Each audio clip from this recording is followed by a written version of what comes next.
दोस्तों, हमारे चैनल दर्पण ज्ञान सागर में आप सभी का स्वागत है। मित्रों, एक बार माता पार्वती भगवान शिव से कहती हैं, प्रभु मैं हमेशा आपसे अपनी मर्जी से कुछ ना कुछ प्रश्न पूछती रहती हूँ। आज मैं ये चाहती हूँ कि आप अपनी मर्जी से मुझे कोई ज्ञान की ऐसी बात बताएं जिससे गरीब लोगों का कल्याण हो जाता है, भिखारी राजा बन जाता है, दुख नष्ट हो जाते हैं, लक्ष्मी घर में दौड़ी चली जाती हैं। फिर भगवान शिव कहते हैं, पार्वती आज मैं तुम्हें एक ऐसी कहानी सुनाता हूँ जिस कहानी से तुम्हें एक ऐसी ज्ञान की बात प्राप्त होगी जो गरीब से गरीब इंसान को भी राजा बना देती है और लक्ष्मी की उस पर हमेशा कृपा बनी रहती है। फिर माता पार्वती कहती हैं, ठीक है प्रभु, आप कहानी सुनाओ, मैं कहानी को पूरे मन से सुनूंगी। तो मित्रों, कहानी शुरू करने से पहले मेरा आप सभी से अनुरोध है कि आप हमारी कहानी में खो जाएं। उससे पहले हमारे चैनल को सब्सक्राइब करके बेल आइकन अवश्य दबा लें, जिससे हमारी हर वीडियो का नोटिफिकेशन सबसे पहले आप तक पहुंच सके और आप हमारी हर वीडियो से प्राप्त ज्ञान का अपने जीवन में लाभ उठा सकें। तो आइए कहानी शुरू करते हैं। भगवान शिव कहते हैं, पार्वती प्राचीन समय की बात है, एक नगर में एक गरीब चरवाहा रहता था। चरवाहा इतना गरीब था कि अपना और अपनी पत्नी का पेट भी ठीक से नहीं भर पाता था, ठीक से कपड़े भी नहीं पहन पाता था। वहीं उसी नगर में एक अहंकारी सेठ रहता था जो उस गरीब चरवाहा को हमेशा प्रताड़ित करता रहता था। एक दिन उस अहंकारी सेठ की नीयत बिगड़ गई और गरीब चरवाहे की पत्नी के साथ में रात गुजारने की सोचने लगा। चूँकि चरवाहा गरीब था लेकिन उसकी पत्नी बहुत सुंदर थी और फिर उस अहंकारी सेठ ने उस चरवाहे की पत्नी को पाने के लिए उस चरवाहे को मरवाने की एक योजना बनाई। उधर उस योजना की जानकारी उस गरीब चरवाहे की पत्नी को लग गई। फिर चरवाहे की पत्नी उदास मन से जंगल में ऐसे व्यक्ति की तलाश में निकल पड़ी जो सेठ को समझा सके और उसके पति चरवाहे की जान बचा सके। भगवान शिव कहते हैं, पार्वती इस प्रकार चरवाहे की पत्नी की मुलाकात जंगल में एक साधु से हो जाती है जो भगवान विष्णु के भक्त थे। और फिर साधु ने चरवाहे की पत्नी को बताया कि आज देवउठनी एकादशी है और मेरे आश्रम में एक तुलसी का पौधा लगा है। तुम तुलसी का पूजन करके उस पर एक चीज़ चढ़ा दो। तुलसी माँ तुम्हारी सारी मनोकामना पूरी कर देंगी और सारे तुम्हारे दुख दूर हो जाएंगे। वहीं माता पार्वती कहती हैं, प्रभु वो कौन सी चीज़ थी जो तुलसी पर चढ़ाई थी? तो भगवान शिव कहते हैं, पार्वती तुलसी पर कौन सी चीज़ चढ़ाई थी और किस प्रकार से पूजन किया था, ये सारी बातें तो तुम्हें कहानी के अंत में मालूम पड़ेंगी। पहले कहानी को पूरा सुनो। भगवान शिव कहते हैं, पार्वती इस प्रकार चरवाहे की पत्नी ने विधि विधान से देवउठनी एकादशी को उन्हीं साधु के आश्रम में तुलसी की विधि विधान से पूजा की और फिर साधु के द्वारा देवउठनी एकादशी व्रत की कथा सुनी। फिर माता पार्वती ने भगवान शिव से कहा, प्रभु साधु ने चरवाहे की पत्नी को कौन सी कथा सुनाई, मुझे भी सुनाने की कृपा करें। तो भगवान शिव कहते हैं, ठीक है पार्वती, मैं तुम्हें वो भी कथा सुनाता हूँ जो साधु ने चरवाहे की पत्नी को सुनाई थी। और बिना इस कथा को सुने एकादशी व्रत पूरा नहीं होता और तुलसी की कृपा नहीं होती। भगवान शिव कहते हैं, पार्वती साधु ने उस चरवाहे की पत्नी को जो कथा सुनाई थी वो कथा इस प्रकार है। एक राजा था, उसके राज्य में प्रजा सुखी थी। एकादशी को कोई भी अन्न नहीं बेचता था, सभी फलाहार करते थे। एक बार भगवान ने राजा की परीक्षा लेनी चाहिए तो भगवान ने एक सुंदरी का रूप धारण किया और सड़क पर बैठ गए। तभी राजा उधर से निकला और सुंदरी को देख करके चकित रह गया। वहीं उसने पूछा, हे सुंदरी तुम कौन हो और इस तरह यहाँ पर क्यों बैठी हो? तब सुंदर स्त्री बने भगवान बोले, मैं निराश्रता हूँ, नगर में मेरा कोई जाना पहचाना नहीं है, किससे सहायता मांगूं?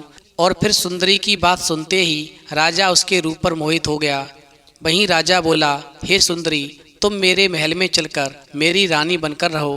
तो सुंदरी बोली, मैं तुम्हारी बात तो मानूंगी पर तुम्हें राज्य का अधिकार मुझे सौंपना होगा, यानी राज्य पर मेरा पूर्ण अधिकार होगा। मैं जो भी बनाऊंगी वो तुम्हें खाना होगा। वहीं राजा उस सुंदरी के रूप पर इतना मोहित था कि उसकी सभी शर्तें स्वीकार कर लीं। वहीं अगले दिन एकादशी थी। रानी ने हुक्म दिया कि बाजारों में अन्य दिनों की तरह अन्न बेचा जाए और फिर उसने घर में मांस मछली आदि पकवाए और परोस करके राजा से खाने के लिए कहा। और फिर ऐसा भोजन देख करके राजा कहने लगा, हे रानी आज एकादशी है, मैं तो केवल फलाहार ही करूँगा।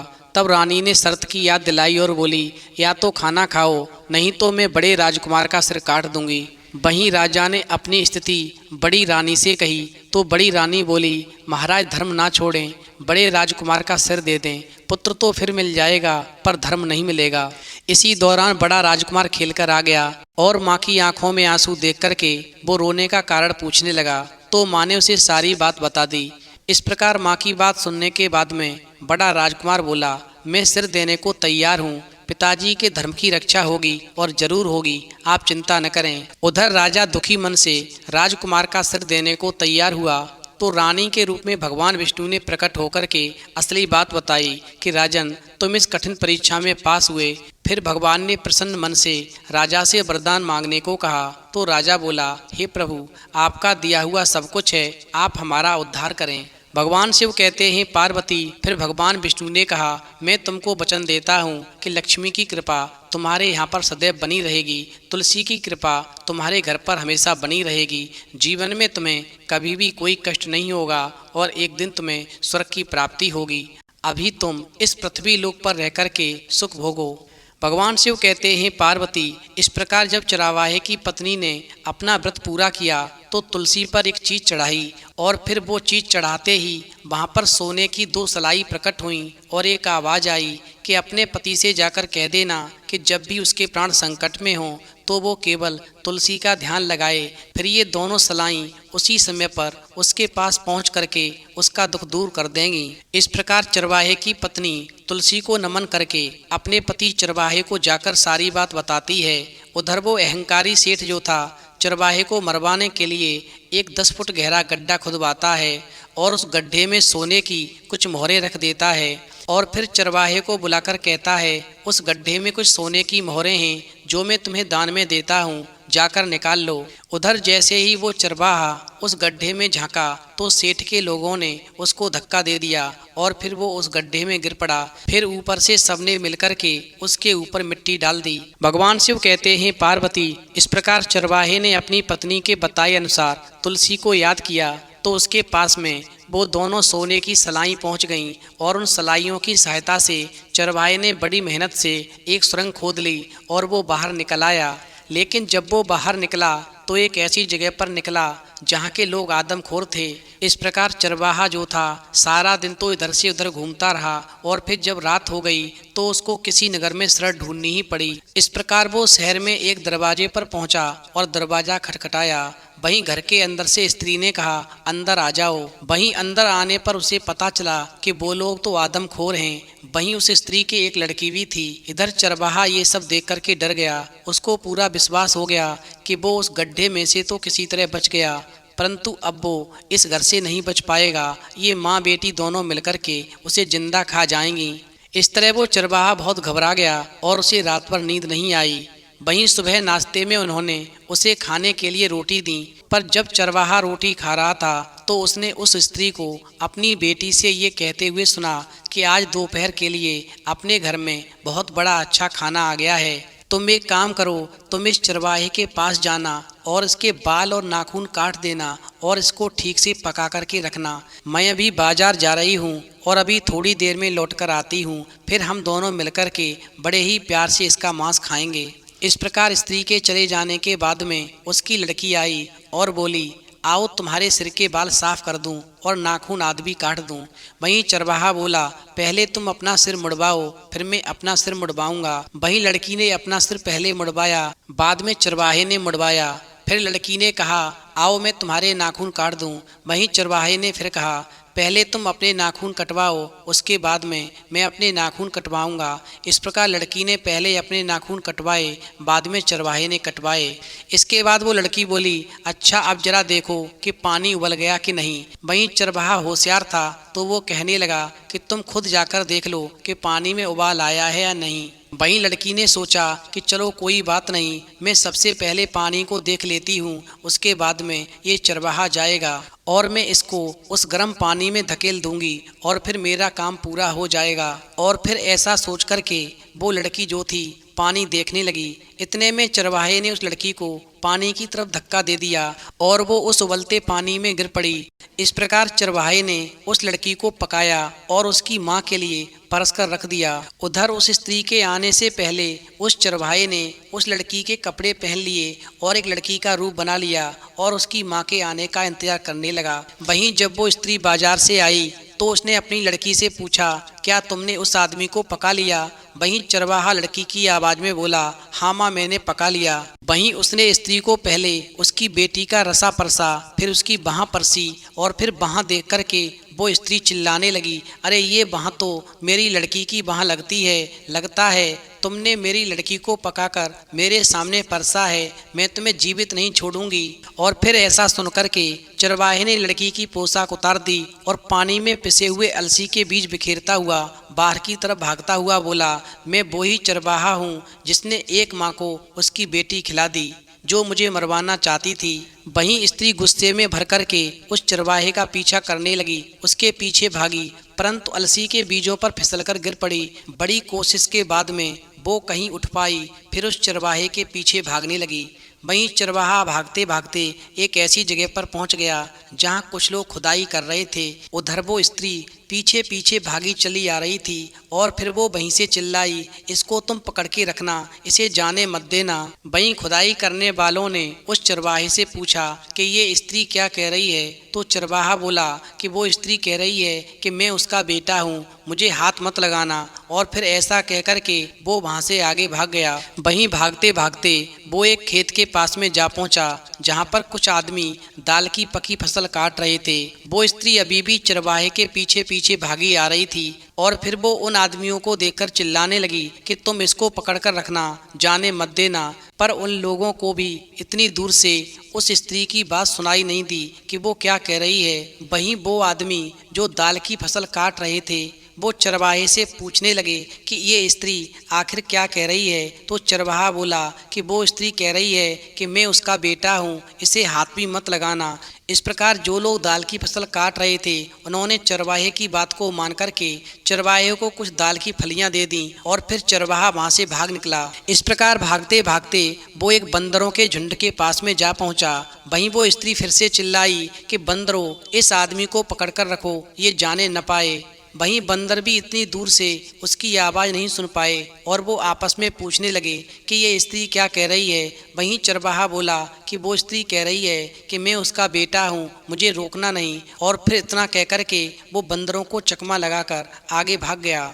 इस प्रकार उन बंदरों में से एक बंदर अलग बैठा था, उसने वो सुन लिया जो उस स्त्री ने कहा था और फिर उसने स्त्री की बात दूसरे बंदरों को भी बता दी। इस प्रकार सारे बंदर उस चरवाहे के पीछे दौड़ लिए। वहीं दौड़ते दौड़ते वो एक गन्ने के खेत के पास में पहुंचे।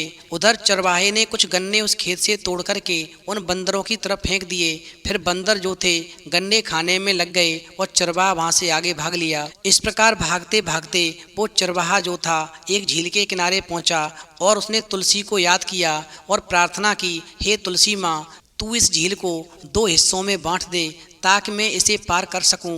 वहीं झील जो थी तुरंत ही 2 हिस्सों में बट गई और चरवाहा जो था बीच की सूखी जमीन पर दौड़ करके झील पार कर गया। उधर झील पार करके फिर उसने प्रार्थना की कि वो झील फिर से वैसी ही हो जाए, हे तुलसी माँ, जैसे पहले थी।